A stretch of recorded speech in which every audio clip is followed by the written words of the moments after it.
જે પોર પંચાયતની અંદર જે સરપંચ તરીકે ફોર્મ ભર્યું છે તે તમે કયા માર્ગદર્શન હેઠળ ભર્યું છે?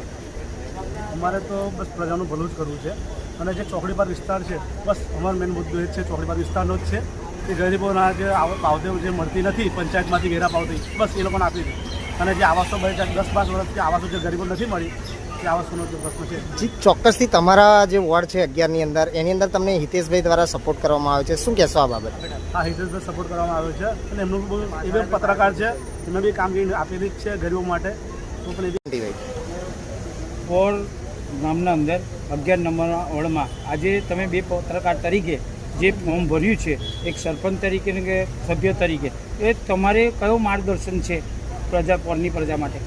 પોર નવી નગરીમાં છેલ્લા 10 વર્ષથી વધુ સમય થઈ ગયો. ગટરથી લઈને આવાસોથી લઈને આવાસ તો ઠીક, ગટર તો ઠીક, પણ સરકારી જે યોજના પંચાયતમાં આવે છે એ અમારા નવી નગરીના ઝૂંપડપટ્ટીઓ પાસે પહોંચતી જ નથી.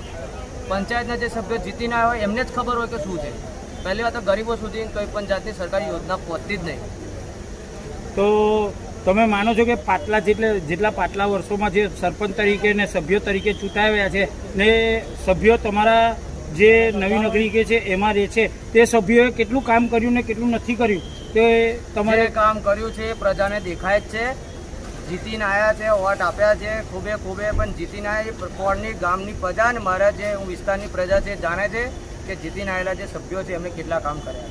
આમ ચર્ચા કે સમરસ થવાની સંભાવના છે, શું આ યોગ્ય હશે કે નહીં? જો ચૂંટણી સમરસ થાય, સરકારના પૈસા અમારા પંચાયતમાં આવે એમાં હું રાજી છું, પણ પહેલી વાત એક જ રહેશે કે પ્રજાના હિતમાં જે મારા પ્રશ્નો છે એ રહેશે અને અમારી માંગ પૂરી થશે તો સમરસમાં બેસીશું, બાકી ચૂંટણી કરી લેવાની. એટલે 5 વર્ષમાં સ્થાનિક કામો કેટલા થયા અને કેટલા નથી થયા એટલા તો આઈડિયા હશે? હા, એટલે આવાસોને ગટર નથી બની એ અમારો પ્રશ્ન છે. અને જે ચોકડી પર વિસ્તાર છે એમના વેરા પાવતી થઈની છે, મીટર થઈના છે, વર્ષોથી વસવાટ કરે છે કે જાણનો હું તઈ મારો જન્મ નહોતો ત્યાં પહેલાંના તઈ રહે છે લોકો, તો એ રહેતા હોય તો તઈના રહેવાસી કેમ નહીં? એમના પહેલી વાત તો વેરા પાવતી પંચાયતને આપતા નથી.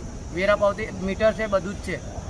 શું એમની સાથે અન્યાય થઈ રહ્યો છે એવું તમને લાગી રહ્યું છે? અન્યાય થયેલો છે, એની લડત જ અમારા બે પત્રકારોને આજે